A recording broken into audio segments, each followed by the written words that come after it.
Bonjour chers étudiants, on va passer à la correction de l'exercice 2 de la série. D'accord. Donc ici, on vous donne, on travaille sur S3, donc R3 du moins, et on vous donne, on fixe B comme la base canonique de R3, donc de vecteur E1, E2, E3 dans l'ordre E1, donc de coordonnées 1, 0, 1 naturellement, dans cet ordre-là, et E2, 0, 1, 0, et E3, 0, 0, 1. Ok. Donc U, un endomorphisme défini sur R3, tel que les images des EI sont données. Et on a vu dans le cours que ça suffit largement pour définir d'une manière unique une application linéaire. Il suffit juste de connaître les vecteurs, les images des vecteurs d'une base fixée. Donc ici, en l'occurrence, la base canonique de R3.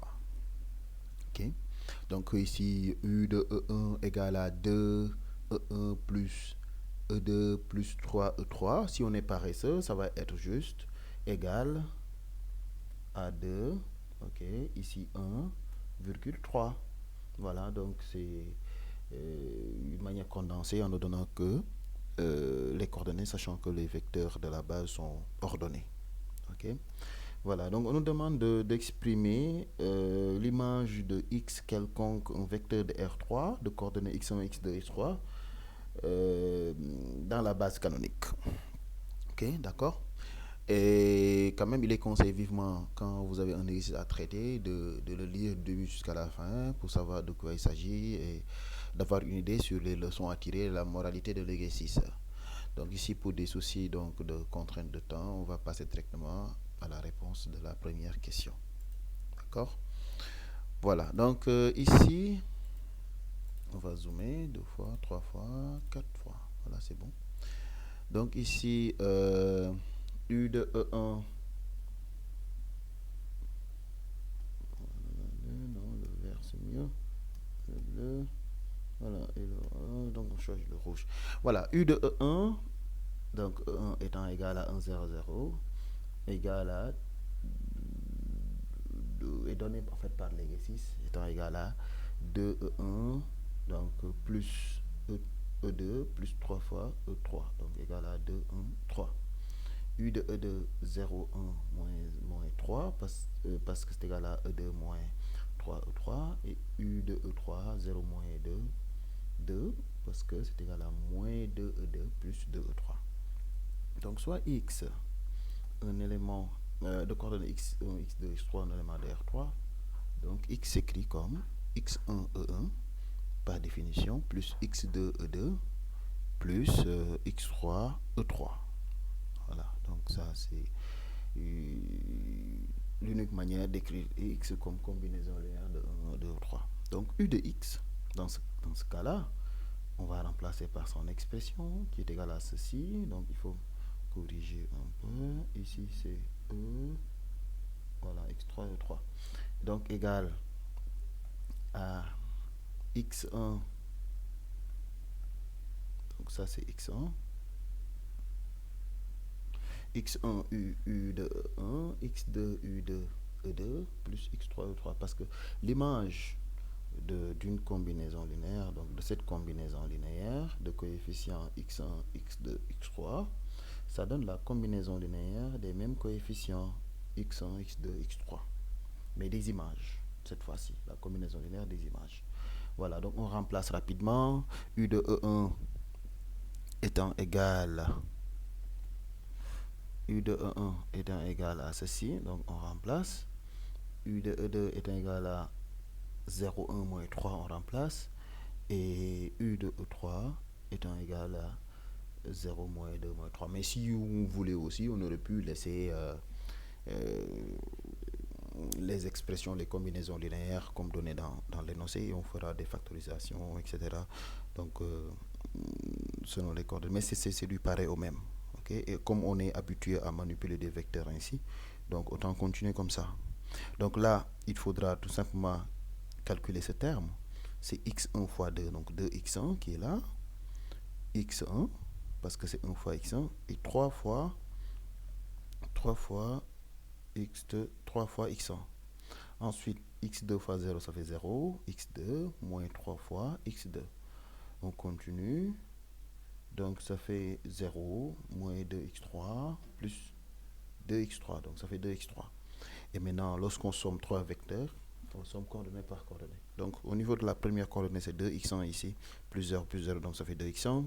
Deuxième coordonnée, x2, x1 plus x2 plus moins 2x3. Donc, c'est là, x1 plus x2 moins 2x3.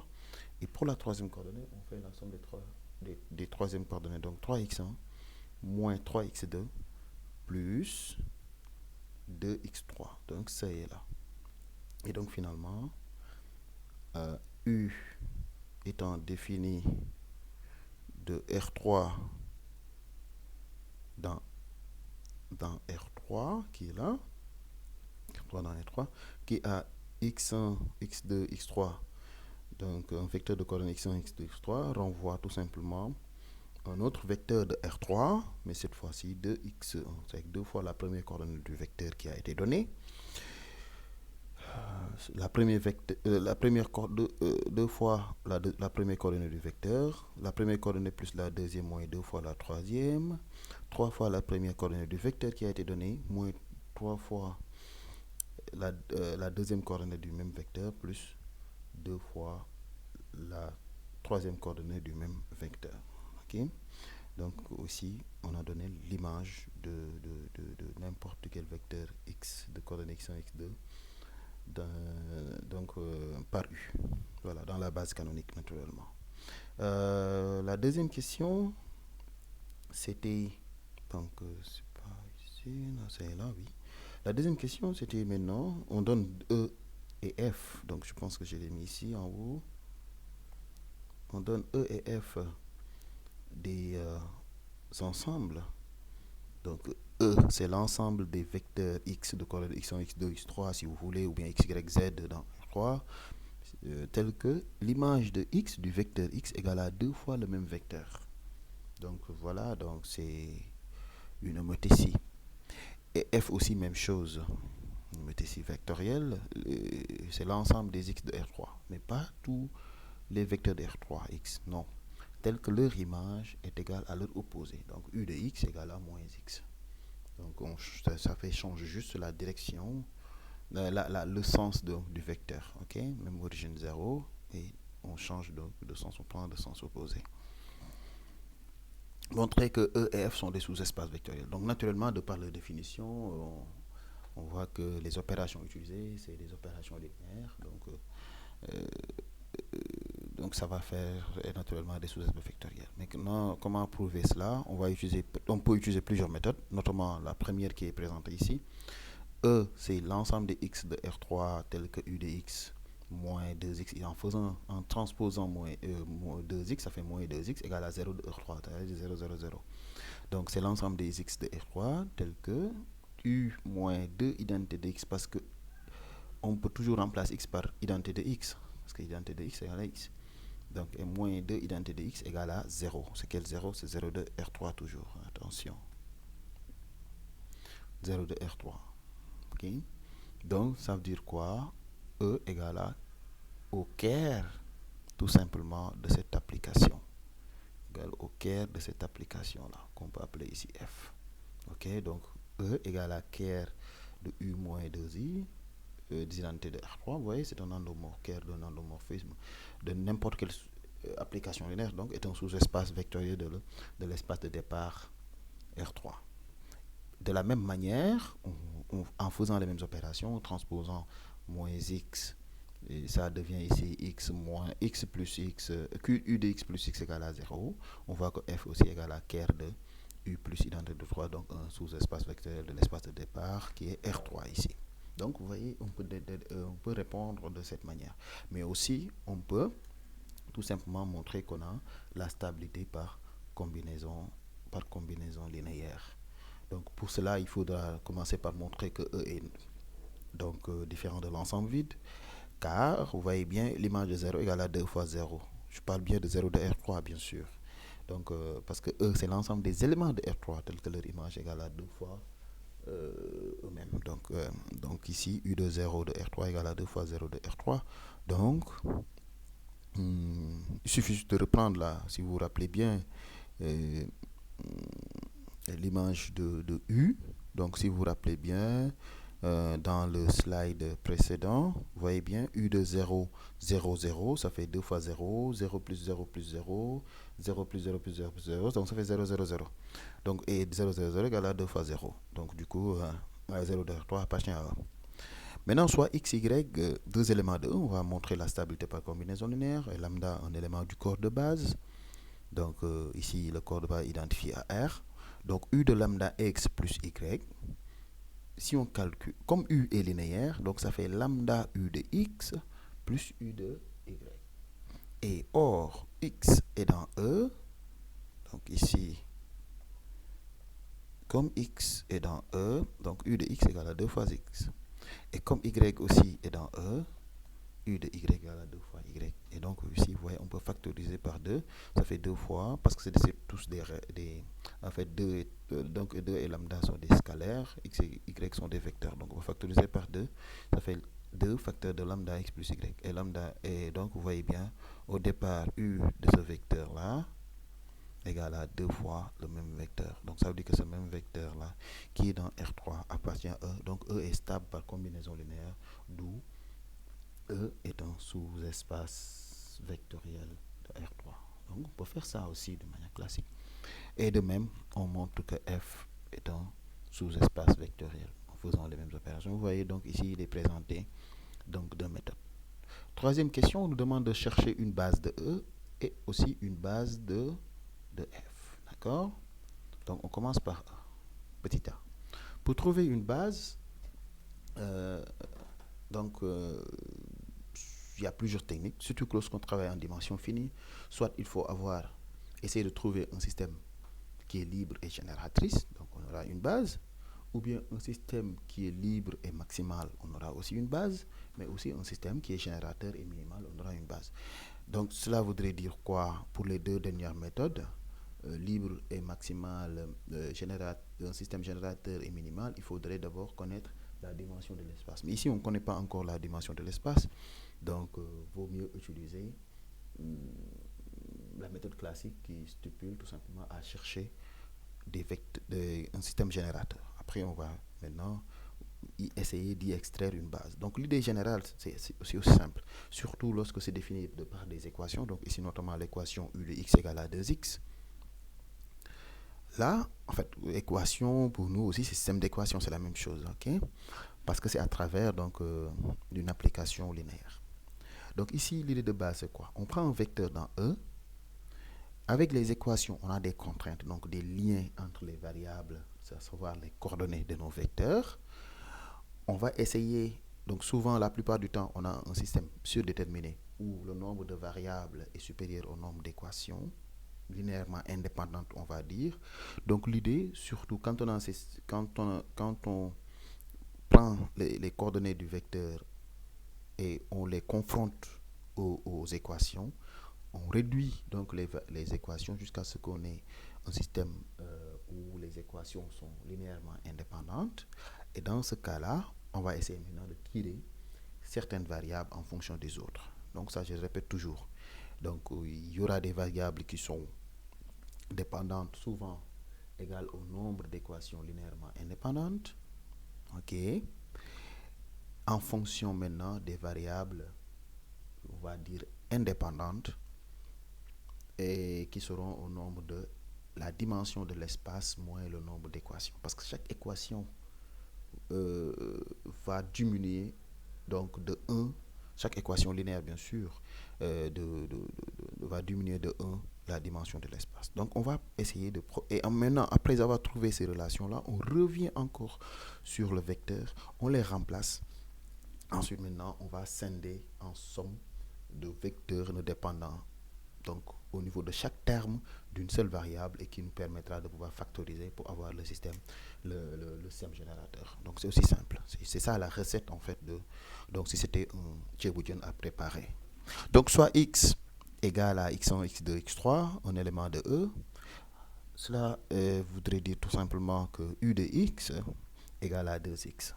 Et u de x, comme on avait calculé, si x est de coordonnées x1, x2, x3, Donc on remplace tout simplement. Ça va faire 2x1, x1, virgule, x1 plus x2 moins 2x3, virgule, 3x1 moins 3x2 plus 2x3 égale, maintenant à 2 fois x, on met le 2 à l'intérieur. Après, maintenant, on peut transposer ce vecteur. Donc, ça devient donc le même vecteur qui est ici, moins ce vecteur égal à 0, 0, 0. Parce qu'ici, on travaille dans R3. Donc, vous voyez bien mieux que moi que tous les vecteurs ont 3 composantes. Donc, si on confronte les coordonnées, coordonnées par coordonnées, donc 2x1 moins 2x1, ça fait 0. x1 plus x2 moins 2x3 moins 2x2, donc c'est au niveau des x2, donc on aura x2 moins x2, ça fait moins x2, donc on aura 1x1 moins x2 moins 2x3. Maintenant, ici, nous aurons, donc on recopie, parce que là, on n'a que x3, donc 3x1 moins 3x2 plus 2x3 moins 2x3, ça fait 0. Donc ça fait exactement ceci. Égal à 0, 0. Donc ça veut dire que comme 0 égale 0, il n'y a pas de problème. Ceci égale à 0 et ceci égale à 0. Donc vous voyez bien, si on remplace, donc donc on prend les expressions, on aura x1, donc c'est équivalent à x1 moins x2 plus moins 2x3 égale à 0 et 3x1 moins 3x2 égale à 0. Donc vous voyez x1 égale à x2 et x1, je pense qu'il y a une erreur ici, x1, donc on va corriger l'erreur. Donc ici ça devrait faire, donc vous voyez bien en bas comme on a x2 égale à x1, donc x1 moins x2, ça va faire ici 0, ok. Donc vous voyez bien, comme x1, comme ici en bas, x1 égale x2, donc ceci va donner 0. Et on aura moins 2x3 égale à 0, de moins 2x1 égale à 0. Donc on aura x3 égale à 0. Donc on change ici et on dit, et voilà, les erreurs quand même, on peut les avoir. Après, il faudra juste relire. Et je vais vous donner des techniques, même surtout s'il y a des erreurs, de pouvoir les détecter. Ok. Donc ici, vous voyez bien 2x3 égale 0, donc ça veut dire que x3 égale à 0. On gomme, on corrige, donc j'écris en rouge pour les erreurs. Ici, ce n'est plus x3, on enlève tout. Voilà, heureusement que. Donc on va écrire en rouge. Donc x1 égale x2, on peut laisser donc x1, virgule 0. Et donc ici, ça fait x1, facteur de 1, 1. J'espère qu'il n'y aura pas beaucoup d'impact dans la suite. Et ici aussi, même chose, en posant u égale à donc 1, 1, 0, le vecteur trouvé. Alors, donc, on voit que donc, la propagation de l'erreur s'arrête ici. Maintenant, comment savoir à la fin si on n'a pas fait d'erreur ou pas? Il faudrait vérifier si le vecteur obtenu et en fait, le vecteur dans la combinaison, par exemple, ici, on a un seul vecteur, c'est 1, 1, 0. Ce vecteur-là doit être dans l'espace en question, doit être dans E. Donc, U de 1, 1, 0 doit vérifier cette équation, doit être égal à 2 fois 1, 1, 0, donc 2, 2, 0. On va vérifier. Donc, donc si vous vous rappelez bien, c'était ça, je prends en vert. C'était ça l'image d'un vecteur. Donc si on remplace, donc x1 égale à 1, x2 égale à 1 et x3 égale à 0. On va vérifier, est-ce qu'on a 2, 2, 2. Pour ici, c'est bon. Ok, parce que 2 fois 1 égale à 2, c'est bon. Ici, on aura x1 plus x2, ça fait 2. Plus 2 fois 0, donc ça fait 2. Et ici, on a 3 fois x1, donc ça fait 3. Moins 3 fois x2, donc ça fait moins 3, moins 3, moins 3, ça fait 0. Et x3 égale à 0, donc vous voyez, ça fait 0. Donc ça fait 2, 2, 0. Et ce vecteur est bel et bien dans E, donc il n'y a pas d'erreur. Ok.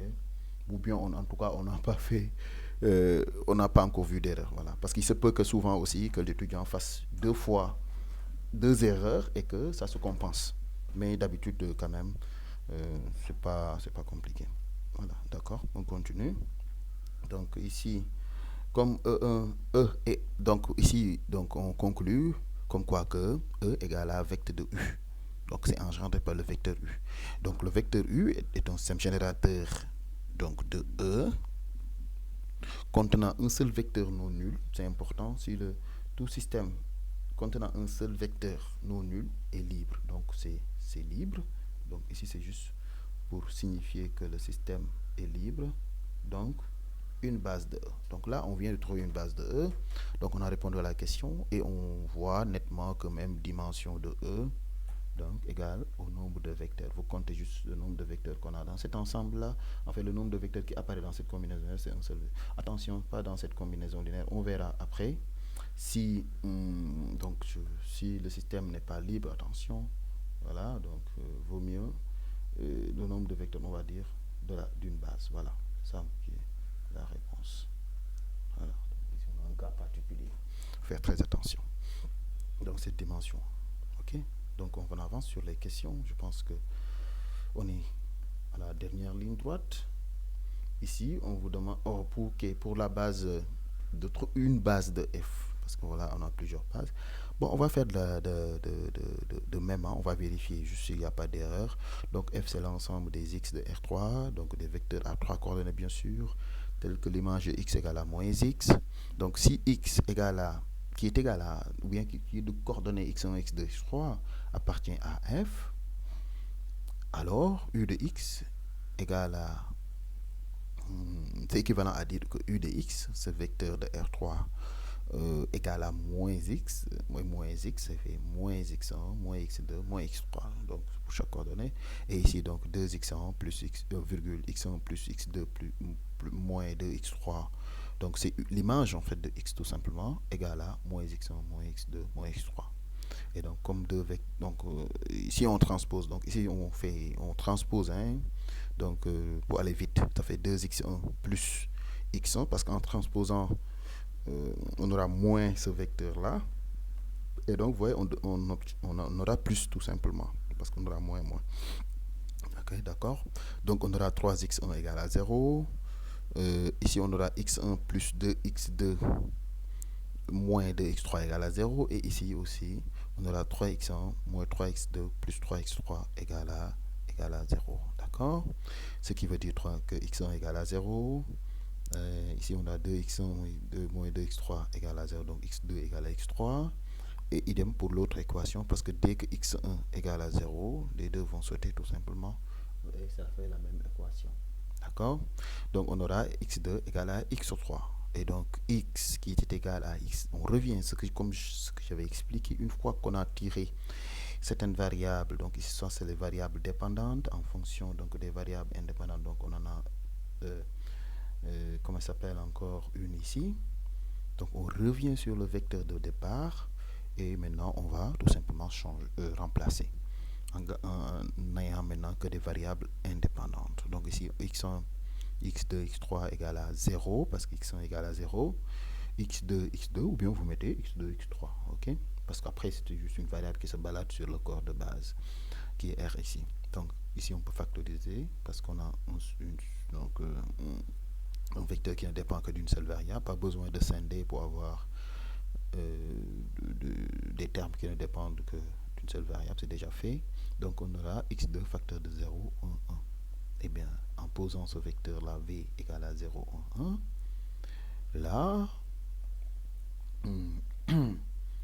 et bien, si vous voulez aussi, vous pouvez vérifier hein, pour savoir s'il n'y a pas d'erreur ou pas. Donc l'image d'un vecteur étant ici. Donc si vous voulez, vous vérifiez est-ce que ça fait exactement moins ce vecteur, ok, par U. Donc ici vous aurez 2 fois 0, ça fait 0, ok, parce que normalement on devait trouver 0 moins 1 moins 1, on va voir. Donc 2 fois 0 ça fait 0, 1, non 0 plus 1 moins 2, ça fait moins 1, c'est bon pour l'instant. Ensuite 0 moins 3x2, donc ça fait moins 3 plus 2, moins 3 plus ça fait moins 1, et ça marche. Donc ce vecteur-là est dans F, et il est non nul, donc c'est un système générateur, et aussi libre, donc une base de F. D'accord. Maintenant, donc une base de F. Donc sinon, on allait dire que le système générateur Et donc, on peut y extraire une base. Après, maintenant, on essaie de faire une combinaison linéaire des vecteurs pour espérer trouver une relation de dépendance pour les éliminer.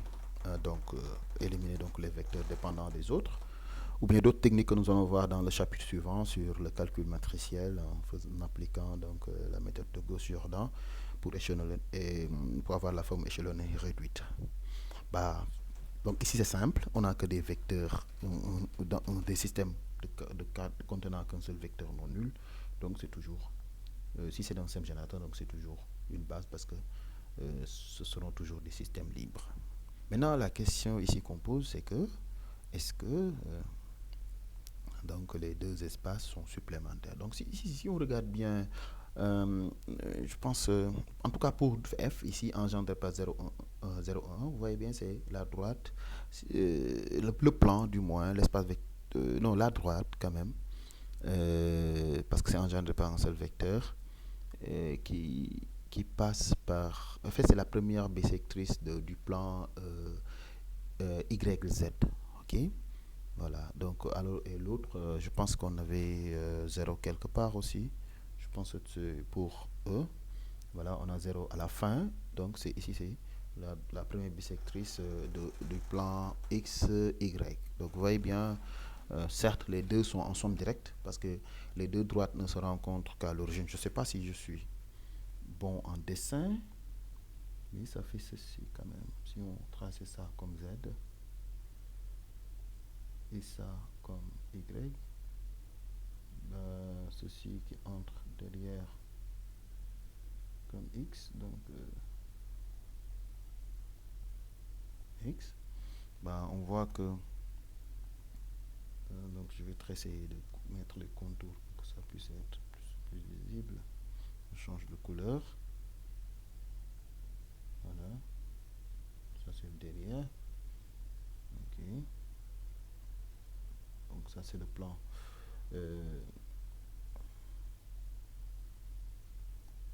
Ça c'est le plan, donc le plan XY. Et l'autre plan c'est, est-il encore YZ, donc je vais mettre ici en vert. Ça sera tout simplement le plan vertical, ok. Et après on va donner les ressources d'espace.